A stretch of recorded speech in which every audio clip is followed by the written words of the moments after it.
HSC হিসাব বিজ্ঞান প্রথম পত্রের আজকের ভিডিওতে সকলকে স্বাগত জানাচ্ছি।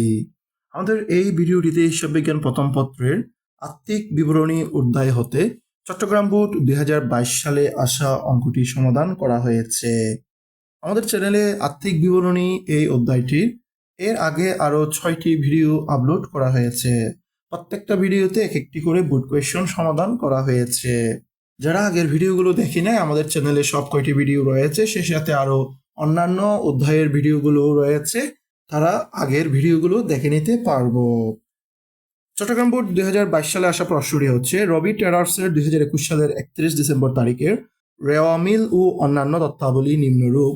রবি ট্রেডার্স রেওয়া মিল 31 ডিসেম্বর 2021, এক্ষেত্রে সাপ্লাইস 30,000 টাকা, অগ্রিম বীমা 25,000 টাকা, হাতে নগদ 21,000 টাকা, মূলধন 1,25,000 টাকা, প্রাপ্য হিসাব 26,000 টাকা, আসবাবপত্র 90,000 টাকা, বেতন 22,000 টাকা, ভাড়া 8,000 টাকা, সেবা আয় 90,000 টাকা, প্রদেয় হিসাব 23,000 টাকা, অনুপার্জিত সেবা আয় 18,000 টাকা এবং ব্যাংকে জমা হচ্ছে 34,000 টাকা। এক্ষেত্রে ডেবিট পাশের যোগফল 2,56,000 এবং ক্রেডিট পাশের যোগফল 2,56,000। সমন্বয় সমূহ 4টি সমন্বয় রয়েছে। 1 নম্বর সমন্বয় হচ্ছে ব্যবহৃত সাপ্লাইসের পরিমাণ 20,000 টাকা। 2 নম্বর সমন্বয়টি হচ্ছে অগ্রিম বীমার 3/5 মেয়াদ অতিক্রান্ত হয়েছে, অর্থাৎ অগ্রিম বীমার যে টাকাটি রয়েছে তার 5 ভাগ করে 3 ভাগের টাকার মেয়াদ অতিক্রান্ত হয়েছে। সেবা প্রদান করা হয়েছে 12,000 টাকা, কিন্তু এখনো পাওয়া যায়নি। 4 নম্বর সমন্বয়টি হচ্ছে অনুপার্জিত সেবা আয়ের 2 ভাগের 1 অংশ অর্জিত হয়েছে। ক, খ, গ 3টি কাজ রয়েছে। ক নম্বর কাজ হচ্ছে 1 ও 2 নম্বর সমন্বয়ের জাবেদা দাখিলা দাও। খ নম্বর কাজটি হচ্ছে 2021 সালের 31 ডিসেম্বর তারিখের জন্য বিশদ আয় বিবরণী তৈরি করো। আর গ নম্বর কাজটি হচ্ছে বছর শেষে মোট সম্পদ ও চলতি দায়ের পরিমাণ নির্ণয় করো। ক নম্বর কাজটি ছিল 1 ও 2 নম্বর সমন্বয়ের জাবেদা দাখিলা দেওয়া। এই সমাধানের জন্য রবি ট্রেডার্স সমন্বয় জাবেদা দাখিলা জাবেদার একটি ছক প্রস্তুত করা হয়েছে। 1 নম্বর সমন্বয়টি ছিল ব্যবহৃত সাপ্লাইসের পরিমাণ 20,000 টাকা। এক্ষেত্রে তারিখ হবে 2021 সালের ডিসেম্বর 31 তারিখ।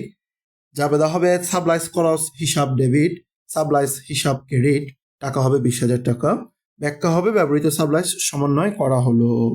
আর খ নম্বর সমন্বয়টি হচ্ছে অগ্রিম বীমার 3/5 মেয়াদ অতিক্রান্ত হয়েছে। এক্ষেত্রে 2 নম্বর সমন্বয়ের জন্য জাবেদা হবে বীমা খরচ হিসাব ডেবিট, অগ্রিম বীমা হিসাব ক্রেডিট।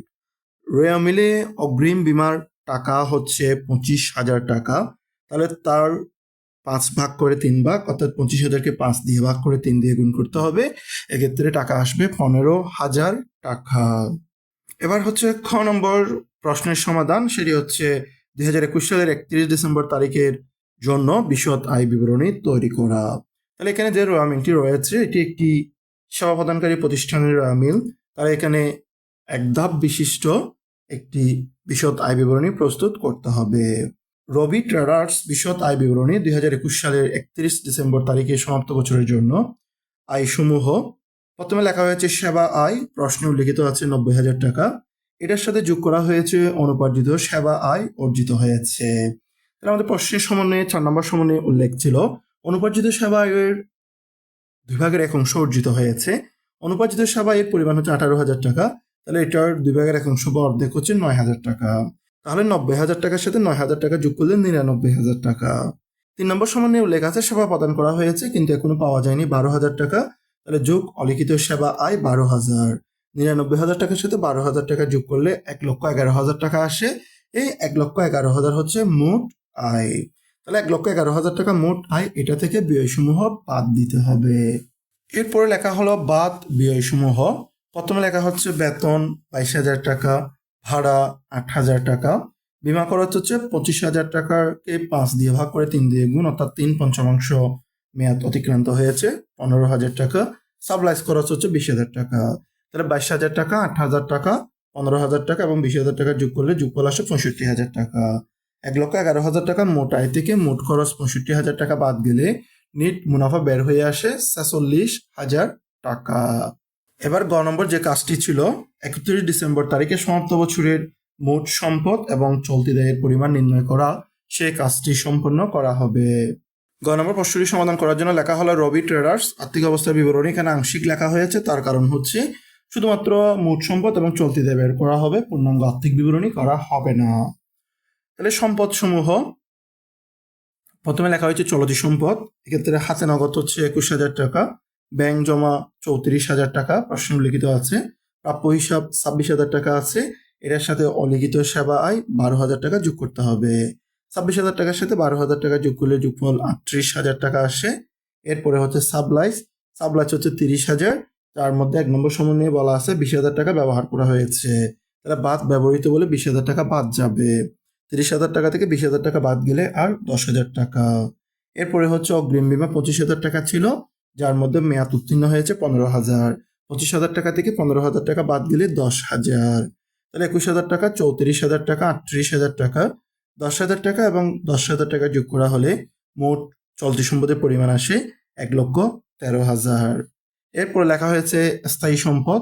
প্রশ্নে আসবাবপত্রের টাকা আছে 90,000 টাকা। 1,13,000 টাকার সাথে 90,000 টাকা যোগ করলে 2,03,000 টাকা আসে। এটি হচ্ছে মোট সম্পদ। আমাদের প্রশ্ন রিকোয়ার্ড ছিল মোট সম্পদ এবং চলতি দায় বের করা। তাহলে মোট সম্পদ 2,03,000 টাকা আসলো, দুইটান দিয়ে বন্ধ করা হলো। এবার হচ্ছে চলতি দায়। চলতি দায়ের জন্য দেখা হয়েছে অনুপার্জিত সেবায়। প্রশ্নে 18,000 টাকা আছে, যার মধ্যে অর্জিত হয়ে গেছে অর্ধেক, অর্থাৎ 9,000 টাকা। তাহলে বাদ অর্জিত অংশ 9,000। 18,000 থেকে 9,000 বাদ গেলে আর 9,000 টাকা। প্রদেয় হিসেবে টাকা হচ্ছে 23,000 টাকা।